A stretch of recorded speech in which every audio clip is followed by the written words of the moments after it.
Hello नमस्कार दोस्तों, मेरा नाम है अपर्णा और आज हम लोग पढ़ने जा रहे हैं Piaget's theory of cognitive development का अपना अगला पार्ट। तो आज से हम पढ़ेंगे वो 4 स्टेजेस जो पियाजे ने दी थी डेवलपमेंट की, कॉग्निटिव डेवलपमेंट की। इससे पहले हमारी जो है कॉग्निटिव डेवलपमेंट की 2 क्लासेस हो चुकी हैं जिसमें हमने पढ़ा कि स्कीमा क्या है, किस तरह जो है एसिमिलेशन और एकोमोडेशन का प्रोसेस होता है, जिसमें नए स्कीमा फॉर्म होते हैं या पुराने स्कीमा में जो है इंफॉर्मेशन ऐड की जाती है, और फिर एडेप्टेशन का प्रोसेस होता है। एडेप्टेशन और ऑर्गेनाइजेशन मिल के काम करते हैं, जिससे क्या होता है इक्विलिब्रेशन का प्रोसेस होता है, जिसके थ्रू क्या होता है बच्चा कंफ्यूजन यानी डिसइक्विलिब्रियम की स्टेज से बैलेंस यानी इक्विलिब्रियम की स्टेज में पहुंचता है।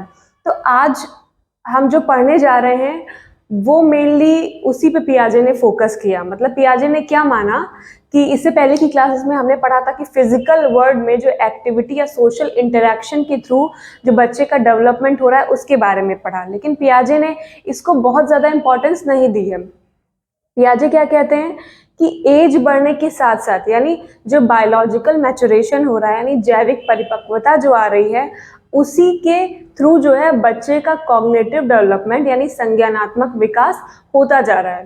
तो पियाजे कहते हैं कि अगर बच्चे की एज ना बढ़े, उनका ये मानना है कि अगर बच्चे की एज ना बढ़े, उम्र ही ना बढ़े और आप कितनी भी एक्टिविटी करवा लो तो उसकी बुद्धि का विकास पॉसिबल ही नहीं है। तो पियाजे का सारा फोकस, सारी इंपॉर्टेंस उन्होंने किसको दी?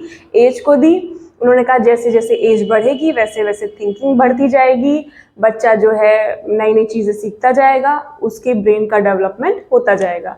तो आज हम पढ़ेंगे पियाजे ने जो कॉग्निटिव डेवलपमेंट की थ्योरी है उसमें जो पहली स्टेज उन्होंने बताई है उसके बारे में। तो देखिए आप इस क्लास को पूरी अटेंड करिएगा क्योंकि इस क्लास के लास्ट में हम लोग पढ़ेंगे कुछ इंपॉर्टेंट क्वेश्चन। तो आज को मिला के हमारी जो कॉग्निटिव थ्योरी की पियाजे की 3 क्लासेस हो चुकी होंगी, तो इससे रिलेटेड जितने भी इंपॉर्टेंट क्वेश्चन बन रहे हैं वो सारे मैं इस क्लास के एंड में दूंगी। तो पूरी क्लास देखिएगा और अगर ये पार्ट ना देखने का मन हो तो आप प्लीज़ फॉरवर्ड करके उन क्वेश्चन को ज़रूर देखिएगा क्योंकि वो बहुत ही ज़्यादा इंपॉर्टेंट क्वेश्चन है, एग्जाम में आ सकते हैं। तो पहली स्टेज देखिए कौन सी पियाजे ने दी है? Sensory motor stage. अब पढ़ते हैं हम कॉग्निटिव थ्योरी को। तो सेंसरी मोटर स्टेज दी है उन्होंने यानी संवेदी पेशीय अवस्था दी है, और ये कब तक होती है? जब बच्चा पैदा होता है उससे लेके उसके 2 साल के होने तक ये अवस्था चलती रहती है। अब देखिए जब मैंने आपको जो है चाइल्ड डेवलपमेंट की स्टेजेस पढ़ाई थी तो उसमें जो है कई सारी स्टेजेस पढ़ाई थी, उसमें भी 4 स्टेजेस थी। तो ये वाला पार्ट बच्चे के पैदा होने से लेके 2 साल का होने तक किसमें था? इन्फेंसी में आता था यानी शैशवावस्था में आता था। लेकिन पियाजे ने अपने कॉग्निटिव डेवलपमेंट की थ्योरी में इसको क्या नाम दिया? इसको नाम दिया सेंसरी मोटर स्टेज, यानी इसको क्या कहेंगे? संवेदी पेशी अवस्था। अब देखिए आप ये जो थ्योरी पढ़ रहे हैं कि किस तरह मानव बुद्धि का विकास हुआ यानी कॉग्निटिव थ्योरी का डेवलपमेंट हुआ, तो इसमें आपको पढ़ना क्या है? सबसे पहले तो ये समझना बहुत ज़रूरी है।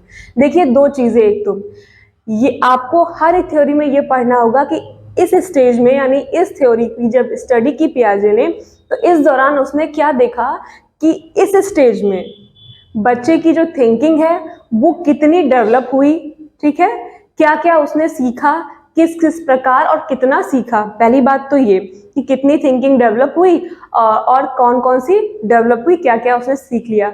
दूसरा आपको क्या सीखना है कि जो उसने स्टेज का नाम दिया यानी उसने पहली स्टेज का नाम सेंसरी मोटर स्टेज दिया, तो किसी भी स्टेज का जो उसने नाम दिया है ना उसमें होने वाले सारे काम जो हैं उसके नाम में ही छुपे हुए हैं। तो अगर आप उस स्टेज का नाम समझ लेते हैं कि ये नाम की मीनिंग क्या कह रही है तो उसके अंदर जो थिंकिंग का डेवलपमेंट किस प्रकार और कितना हो रहा है वो भी समझ जाएंगे। तो 2 चीज़ें समझनी है, एक तो कितनी थिंकिंग डेवलप हो रही है, किस किस एरिया में डेवलप हो रही है, दूसरा वो जो स्टेज का नाम दिया है आखिर उस नाम के पीछे की मीनिंग क्या है।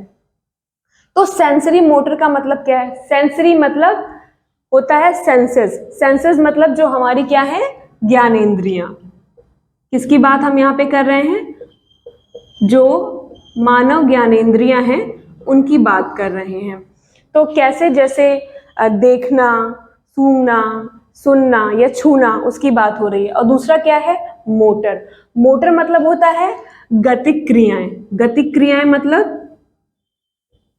जिनमें हम यूज करते हैं किनका? मसल्स का यूज करते हैं। जिसमें बच्चे किसका यूज करेंगे? मसल्स का यूज करेंगे।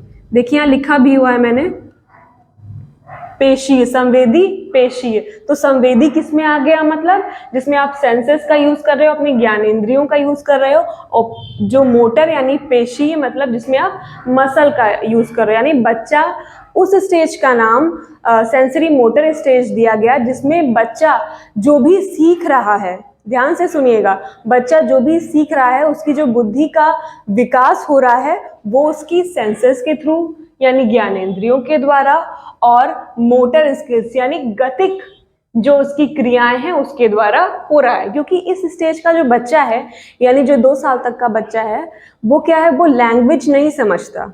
आप समझ रहे हैं इस बात को?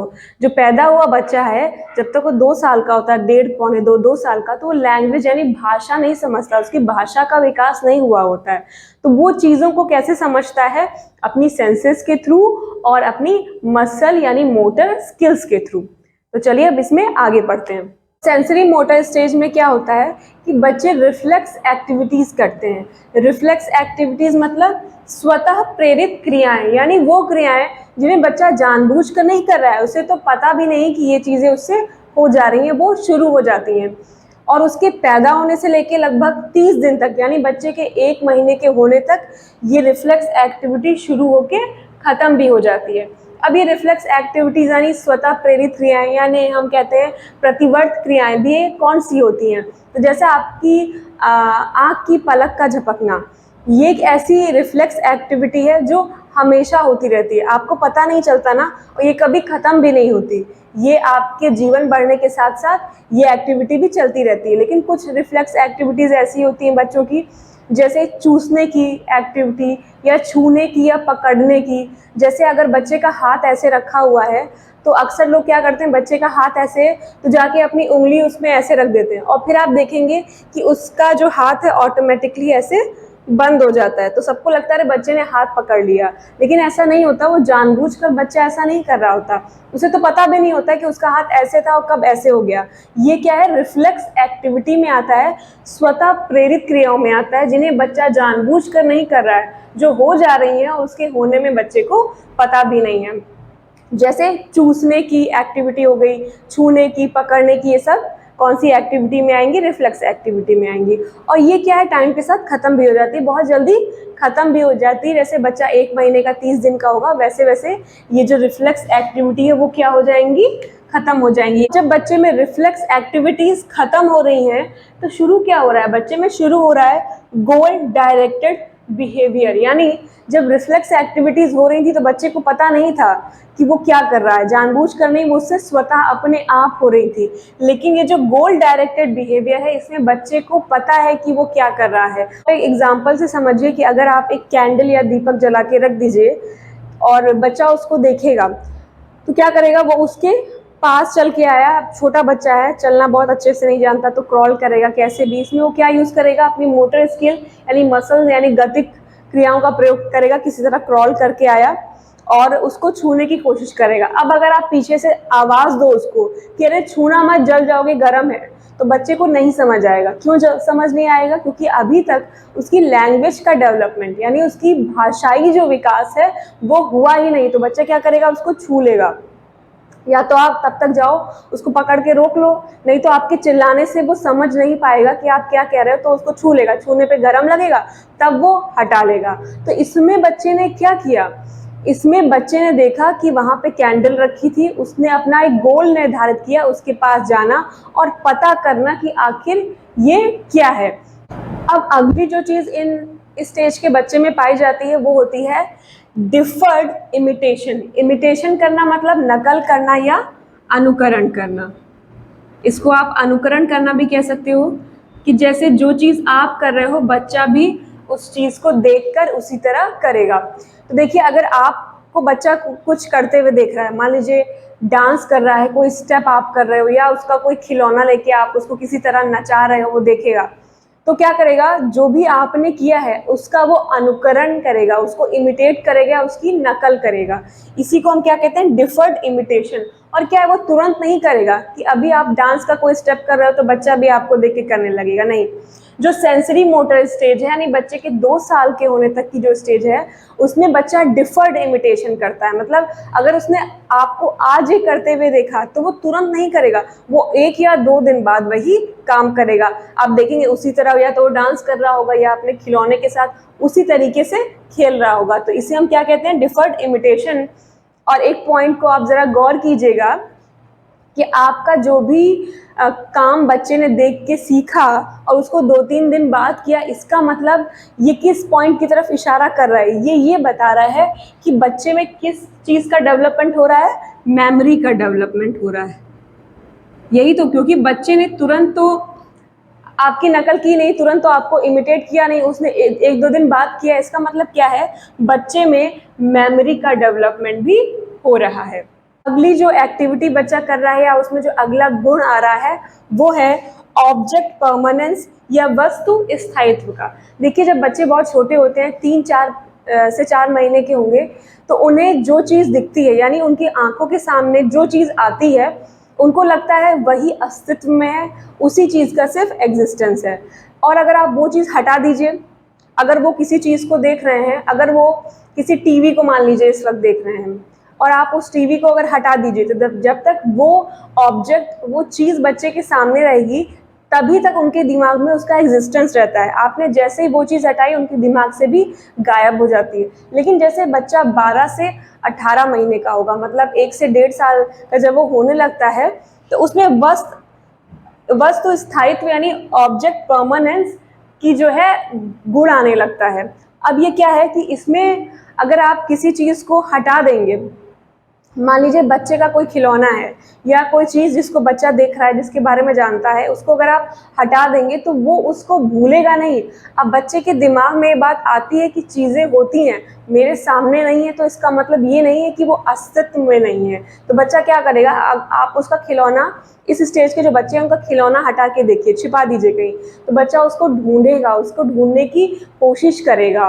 तो इससे क्या पता चलता है कि ऑब्जेक्ट परमानेंस यानी वस्तु स्थायित्व की जो एक्टिविटी गुण बच्चे में आ रहा है, वो भी किस ओर इंडिकेट कर रहा है कि बच्चे में क्या डेवलप हो रही है, मेमोरी का डेवलपमेंट हो रहा है। यानी बच्चा जब किसी चीज़ को देखता है तो वो चीज़ जो है उसकी छाप उसके दिमाग में हो जाती है, वो चीज़ उसके दिमाग में छप जाएगी। तो अगर आप उसके सामने से भी उसको हटा दोगे तो उसको ढूंढने की कोशिश करेगा, उसके लिए उसका एग्जिस्टेंस, उसका अस्तित्व बना रहेगा उस चीज़ का, जिसको उसने देख लिया है या उसका यूज़ कर रहा है या उससे खेल रहा है।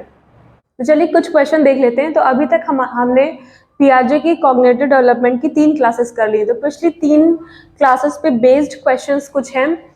तो जैसे अगर आपसे पूछा जाए कि प्रचलित योजनाओं में नई जानकारी जोड़ना, यानी ये कह रहा है कि किसी भी सब्जेक्ट के बारे में आपको कुछ इंफॉर्मेशन थी, कुछ जानकारी थी, अगर उसमें आप न्यू इन्फॉर्मेशन जोड़ दो तो उसे क्या कहेंगे। ये कल ही मैंने आपको पढ़ाया कि उसे हम क्या कहेंगे, आत्मसातकरण। आत्मसातकरण मतलब एसिमिलेशन कहते हैं। ओके, क्वेश्चन है कि संज्ञानात्मक विकास के किस चरण पर बच्चा वस्तु स्थायित्व प्रदर्शित करता है। यानी ऑब्जेक्ट परमानेंस बच्चा संज्ञानात्मक विकास के किस चरण, स्टेज पे जो है दिखाएगा। तो वो आपने अभी अभी पढ़ा है, वो कौन सी स्टेज होगी, सेंसरी मोटर स्टेज, यानी जिसे हम कहते हैं संवेदी प्रेरक या संवेदी पेशीय, कोई भी अवस्था आप उसको नाम दे सकते हैं।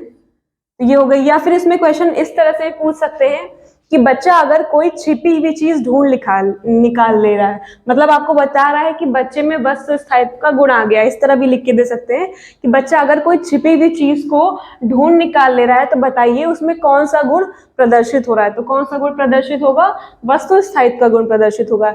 या आपसे इस तरह पूछे कि वो कौन सी अवस्था है बताइए जिसमें बच्चा अपने ज्ञानेंद्रियों के द्वारा जो है विकास कर रहा है, तो क्या सेंसरी मोटर स्टेज हो गई। या वो अवस्था जिसमें बच्चा अपनी ज्ञानेंद्रिय और गतिक्रियाओं द्वारा जो है विकास कर रहा है, चीजों को समझ रहा है, तब भी क्या हो गया, संवेदी प्रेरक, संवेदी पेशी, कोई भी नाम लीजिए, वो अवस्था हो जाएगी। अब एक और क्वेश्चन को देख लेते हैं। मानसिक संरचनाएं जो चिंतन के निर्माण प्रखंड हैं, क्या दिया हुआ है इसमें? आपको सिर्फ 2 शब्दों से मतलब है और जो है मानसिक संरचनाएं। इसके लिए पियाजे ने किस शब्द का प्रयोग किया है? तो मैंने आपको बिल्कुल ऐसे ही समझाया था कि मेंटल स्ट्रक्चर ऑफ नॉलेज, यानी आपकी जो मानसिक संरचनाएं हैं उसे हम क्या कहते हैं? स्कीमा कहते हैं। इसके लिए मानसिक संरचना के लिए पियाजे ने स्कीमा शब्द का प्रयोग किया है। हमारी आज की क्लास यहीं पे खत्म होती है। हम आपसे मिलेंगे कल अपनी अगली क्लास में। तो अगर आपको क्लास अच्छी लगी हो तो आप इस क्लास को, वीडियो को लाइक कर दीजिए, अपने दोस्तों में शेयर करिए, सब्सक्राइब कर दीजिए, क्योंकि सब्सक्राइब करना फ्री है, कोई पैसे नहीं लगते। तो और अगर आप सब्सक्राइब कर देते हैं तो हमें थोड़ा मोटिवेशन ही मिलता है कि और अच्छी क्लास बनाओ, वीडियोस जो है अच्छे से डालो, प्रॉपर डालो। तो हम आपसे मिलते हैं अपनी अगली क्लास में। तब तक आप सब पढ़ते रहिए। जितना पढ़ाया मैंने, 3 क्लासेस हो गई कॉग्निटिव डेवलपमेंट की, उसकी तैयारी कीजिए। फिर मिलते हैं अगली क्लास में। तब तक आप सभी को बेस्ट विशेस। नमस्कार।